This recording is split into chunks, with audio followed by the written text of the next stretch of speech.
Welcome and thank you for joining me. I'm Jerry Oginski, a New York medical malpractice and personal injury trial lawyer practicing law here in the state of New York.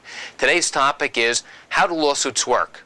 This is a first in a series of video tips to help you understand the different parts of a lawsuit and how this information can help you in your potential lawsuit.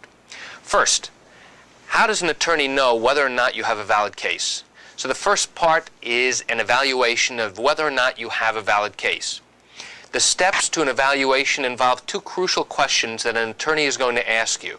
And especially in a medical malpractice case, those two questions are, what do you believe was done wrong, and what permanent harm did you suffer as a result of that wrongdoing? And contained within those two important questions are three legal elements necessary for your attorney to understand whether or not you have a possible valid medical malpractice case. What do you think was done wrong establishes in the attorney's mind what was a departure from good and accepted medical care. In other words, what was done wrong by the doctor to you. Did they miss something? Did they diagnose something incorrectly? Did they do something to you that caused you harm? Those are the things that an attorney will need to know in order to evaluate your case. The second part of the question is, what injury did you suffer as a result of whatever was done wrong to you? If nothing was done wrong to you, then obviously there's no basis to proceed forward. If something was done wrong to you, then we have to show, and the legal term is causation. We have to show that that wrongdoing was a substantial factor in causing or bringing about your injuries.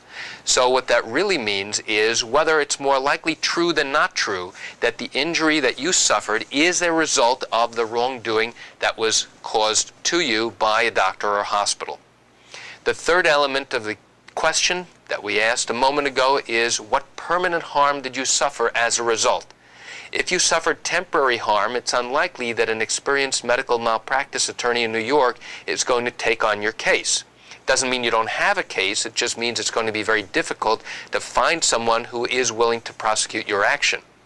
If you suffered a long-term permanent injury or disability as a result of any wrongdoing, then you have a much better chance of having an experienced medical malpractice attorney take on your case and prosecute your matter. Once you've met with an attorney and you've gone through the details of what you believe occurred and what you remember happening, your attorney is then going to obtain all of your medical records and have them evaluated by an expert in a similar field of medicine to the doctor or hospital that treated you. Once your attorney has had a chance to obtain information from you about all the details that you remember happening, he or she is then going to obtain all of your medical records. And then they will review all of your records and then send the records out to a medical expert so that the expert can confirm not just evidence of wrongdoing, but that the wrongdoing caused injury and that the injury is significant and permanent. In New York, it is an absolute requirement that a physician has reviewed your records and has been able to confirm that there is a basis for a case. If an expert is unable to confirm that you have a valid basis for a case, it is impossible to go forward with a potential medical malpractice matter. To give you an idea of the length of time it takes to get your records, it could take anywhere from a week to 2 months to get all of your medical records. And it simply involves us sending off permission slips known as authorizations to the hospital or to the doctor's office, asking them for copies of your medical records. Sometimes it takes a lengthy period of time, other times we get it relatively quickly. If you wish to get your records, you can do so, and it tends to be quicker than if the attorney gets it. For some reason, the doctors and the hospitals tend to give the patients their records a lot quicker than they do for the attorneys. In any event, once the records are obtained and they have been reviewed by a medical expert, the attorney will then speak to your medical expert that he has retained in order to review your records. That medical expert evaluation will determine whether or not the lawyer has a valid basis to start a lawsuit on your behalf. If it turns out that there is no valid basis to bring a lawsuit, the attorney is then obligated to tell you, not just verbally, but in writing, that he cannot accept your case and then give you your options as to what you can and cannot do.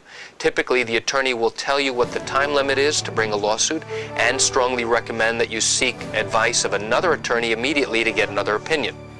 If, after discussion with the medical expert, the attorney determines that you have a valid basis for a case, then he will advise you of the fact that there has been confirmation of wrongdoing, the wrongdoing has caused injury, and the injury has resulted in a permanent and significant disability, that will now allow the attorney to bring a lawsuit on your behalf. Join me for the next video tip, which is a continuation of a series of topics concerning how lawsuits work. Thank you for joining me. I'm Jerry Oginski. Have a great day.